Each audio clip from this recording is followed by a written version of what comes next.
Peace, peace, peace. Welcome to my YouTube channel. For those of you who don't know, it's your boy vicslanghope, and I have another video for y'all. Today's video is about the difference between the expectations versus the realities after coming home from prison. Now, I know before I released the video speaking about when I first came home and like how it went, like what was the things that I did, where did I go to eat, and so forth and so forth.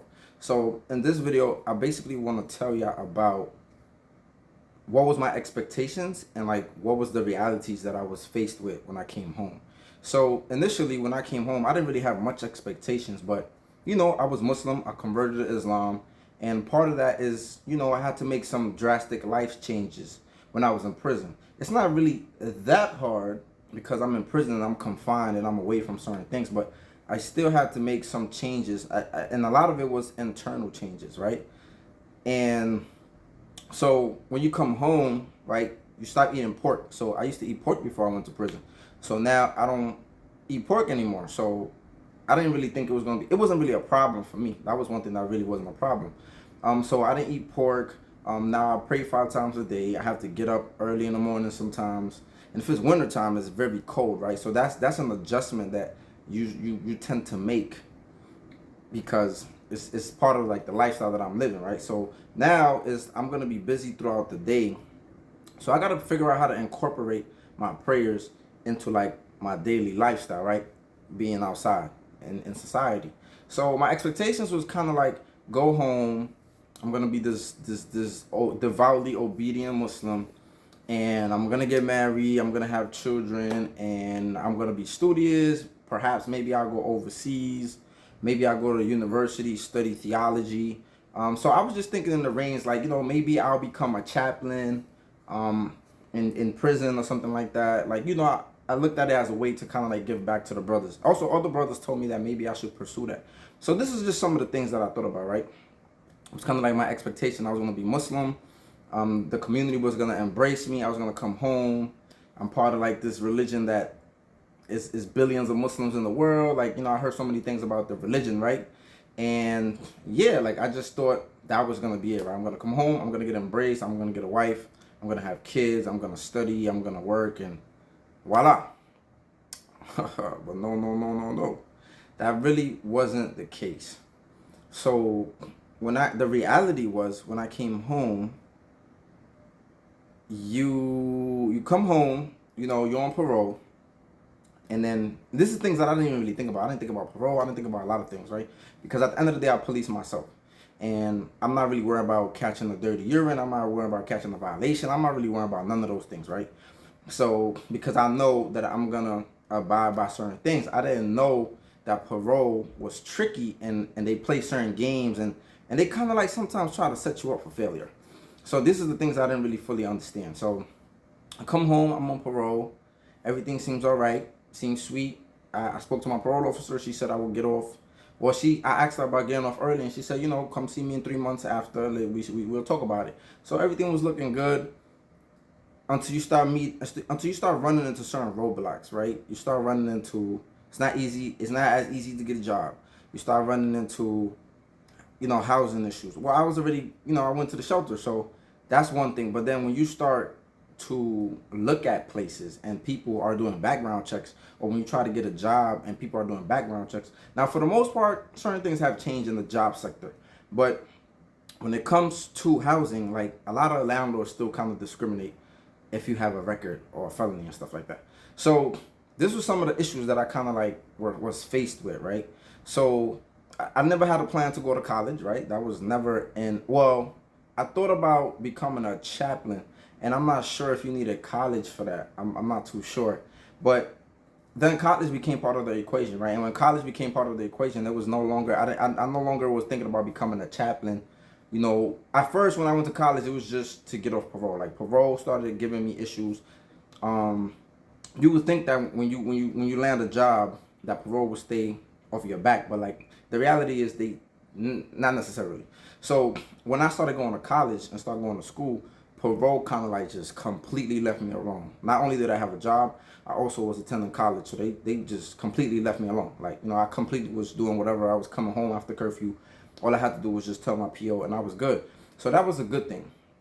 Once I was off parole, I found myself not really being motivated to continue to go to college, which kind of like became another issue. I kind of like started slacking on my grades. Didn't really fail, you know what I'm saying? I still maintain a above 3-point average GPA, but it was just kind of like, it just kind of like just wasn't, I feel like keeping parole on my back was like my biggest drive. So that was the thing, right? So these was like the different things that started to happen. Then money, right? So initially when I came home, I didn't really have a lot of money. My friends gave me some money when I came home. I had a bank account before I went to prison. So I had a little something. I didn't have racks, thousands of dollars or anything like that. But I had a little bit of money. The one thing I told my mother right before I went away, it was, look, whenever you think about, because she always used to ask me, do you need money? Do you want money? And I always used to be like, nah, I'm good. If you think about sending me money, just put it in my account, you know, because I knew I was going to need it, you know. Like, this is how I was thinking. I was thinking about, forget about everything. I need it when I go home. So even when I was in jail, I never tried to ask nobody for nothing. When I went to prison, I got my own little job. I didn't bother my mother. So there was no reason why she couldn't be putting the money in my account, but she didn't. That's a whole nother story. I still love her though. But anyway, so when I came home, you know, before you get a good job or a decent job, you know, you're doing little crappy jobs, right? You're trying to make money. You're trying to keep money in your pocket. You're trying to do certain things. So that's kind of like where I was at, right? I went to CEO. Some of y'all that have been locked up, y'all know about CEO. So CEO is not really like a job, like, you know what I'm saying? It's just something that helps you. And I'm not gonna lie, don't ever, if you've been locked up, come home, don't be too prideful to go to CEO. Like, you know what I'm saying? Especially if you don't got nothing. Like, that's better than being on the block selling drugs or doing some other crazy stuff for like money. You know, like, I'm telling you, put your pride aside and get that little bull crap money. I don't know if CEO is still going on, but like, if it is, man, take advantage of that. Like, because that's something that helped me. So anyway, even though I could get into the whole games that they play in the nonprofit organizations, right? How they act like they helping, but they really not. But I'm not even gonna talk about that right now. But CEO, take advantage of it. So anyway, I was doing CEO here and there, getting a little something. And then the crazy thing is, when I came home, right, I started courting a woman. Again, I had these ideas, right? Getting married, doing certain things, right? But then you don't realize that, like, there's so much more to getting married. There's so much more than, you know what I'm saying? You're just going to be like, oh, boom, boom, boom. I meet somebody, I like them, I talk to them, and you're just going to get married. Like, it doesn't really work like that. You know, at the end of the day, like, you need money. You need stability. You need to be able to protect, provide in some sort of way for this woman, for this family. And a lot of those things I did not have. So, you know, but again, these are the things that we don't fully think about. A lot of times, I think brothers think about marriage as in like, oh, I just want to go home and have sex. I've been locked up for a long time. And they know this is the legal, the halal way, right? The lawful way of doing it is to get married. So a lot of times we just tell ourselves we gonna get married because we want to do it the lawful way. But a lot of times we meet roadblocks. We meet, again, reality, right? Expectation versus reality. When reality sets in, we realize like, damn, it's not that simple. I just can't get married. And oftentimes that leads to sin. You know what I'm saying? When those roadblocks, because here's this person that thought they was just gonna get married so they could be lawful in their interactions with women, but like there's a roadblock. So it just leads to other things, right? So anyway, money. So I was courting this woman, and again, I didn't realize how much money it costs just to eat out. So again, I'm in the shelter. I'm courting this woman that I'm interested in. We're going out. We are always eating. We are always like bouncing around in the city, right? But it cost me a lot of money. Like, I believe like the first week, or like what week was this? This might have been like the third week I was home or something like that. I was already talking to this sister when I was in jail. So the third week when I was home, I remember I spent like $600 just on food, right? And I was like, man, like food costs so much money. So I have to be mindful because I'm messed up. Like, I don't got money. I don't really have a job like that. So I need to be very mindful about how I spend my money. So, but it felt good to not be broke. So me and this woman didn't really work out, right? You know, we're not going to talk about why it didn't work out. But me and this sister didn't really work out. And then I ended up starting courting this other woman. So everything was cool, seemed fine and everything. So we was going on dates. We was going out to restaurants. We was going out to eat. the thing was, like, it's something about that male pride, right? Like, I know I didn't really have it.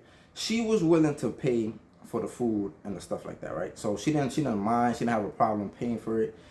But something in me, I was just like, nah, like, I got this, man. Come on, fellas. Y'all know how it is. Like, you just, it's something about a man that he just wants to do certain things, right? He just wants to pay for certain things. He wants to pay for the food. He wants to be able to take care of his woman in a certain way. So it's just a man thing, right? So anyway, I remember the first day we went out, she wanted to pay, and I was just like, nah, I was like, nah, I got this. So again, it's a prideful thing, right? Me knowing my situation, I'm messed up, I'm jammed up, I don't got steady income, but still, right? And this is something also that hurts us a lot, right? Pride. So yeah, I started paying. So what we agreed upon is like one day I paid, the other day she paid. One day I paid, the other day she paid. So we was like ping ponging, so it was cool. But the thing was that, like, we was going out a lot constantly, and the issues became like, I don't really have money. So I remember I was down to like my last $150. It was so crazy. But like, again, male pride didn't let me tell this woman like, yo, I can't do it no more. And she would have been cool with it, but it was just something about me as a man that wouldn't allow me to do that. So anyway, I was down to like 150, and then I believe I got a better job. And that was a good thing. So I got a better job. Also, school started giving me some money. Like, if you have financial aid, like, school start giving you a check, right? So like, school give you a little money. So that was cool. Like, so I started building money. I got a better job. I'm saving. So things is looking better now. And then somewhere along the lines, like, something happened with that. And the point is, I got to a place where I was like broke, but this was probably like after a few years, right? I believe it might have been after like 3 years of like, so I had enough of this job, I left, and then I I got into a deep depression. Like, I got depressed. I started to just go out a lot. I started to just waste my money. I don't know what it was. Like, I just felt like at some point, like, just dealing with a lot of stuff after coming home, like dealing with like a lot of barriers, dealing with a lot of like, like, again, like I said, you have a specific expectation when you go home. And then it's just like you meet war after war. I got into issues with my parole officer, with the supervisor. Like, I thought about running on parole. Like, it was just so many different things that started to happen. I was in the shelter. The shelter didn't really help. Like, the background checks. Like, it just became overwhelming. And at some point, like, I just drowned myself in just going out every night, and just having fun, like, just distracting myself, I guess. So I guess that's the things that started happening. It was just a lot of things just became a big distraction. I started spending a lot of my money. I literally watched myself go broke to the point where, like, not fully broke, like $0 in my account, but it was to the point where, like, I was borrowing money from people. Like, it was crazy. Like, it was just a crazy time. Depression is no joke. Like, take care of your mental health. Like, and a lot of times we do things and we don't recognize we are doing them because we are going through something, and sometimes we don't have nobody to talk to, and we just drown ourselves in drugs, or we drown ourselves in party life, or we drown ourselves in whatever we seek a means to kind of like get out of our situation, right? So be very mindful of when you notice these patterns, man, because they would definitely drag you down, like drag you down to hell. And at the time, also, I was courting this other sister, this Muslim sister, and I just felt like when I fell into the depression, like, she didn't really understand me. Like, she kind of like, when I told her I was depressed, she kind of like just brushed me off, like, man, like, suck that shit up. And I felt like that didn't help. Like, I felt like it further led me down like a spiral. Like, so I was just like, damn, like, I really can't talk to nobody. So that was that, and I felt like I literally watched myself go broke. And then I was borrowing money from people. But then, like, like, things slowly changed. I was able to kind of like sit down. I was able to kind of like look at myself. I was able kind of to like reflect on certain things. And faith fluctuates too, right? Like, when you are met with calamity, when you are met with certain things, right? sometimes you just don't have no choice but to look to God, right? Like sometimes you get into a space where you're kind of like, damn, like I need to get it together, and like, you know, faith fluctuates, right? It goes up, it goes down. So I guess my faith kind of like started to like become stronger and stuff like that, and you know, and Allah provides, man, like from places where you would never thought could be possible. So this is the things that just started to happen to me, right? Like job opportunities started to happen.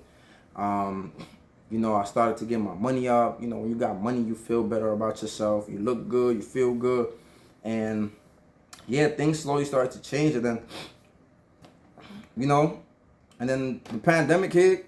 YouTube came along, so I feel like just things just started to just keep getting better and better. You know, like, so I say that to say that like sometimes it's good not to have expectations. I think, and that's what everything you do. Like people go into relationships with expectations, people go into a job with expectations, people go into a whole bunch of things with expectations. And I think like sometimes it's good not to have expectations because expectations is kind of like a setup to be disappointed. Expectations is a setup to be disappointed. So let me not drag this no more, but yeah, that's the video about like, you know, expectations versus reality, and I'm still trying to figure it out, man. I'm still trying to figure it out. A lot of us are still trying to figure it out. So let me know what y'all think. Like, comment, subscribe, share. Stay tuned. Peace.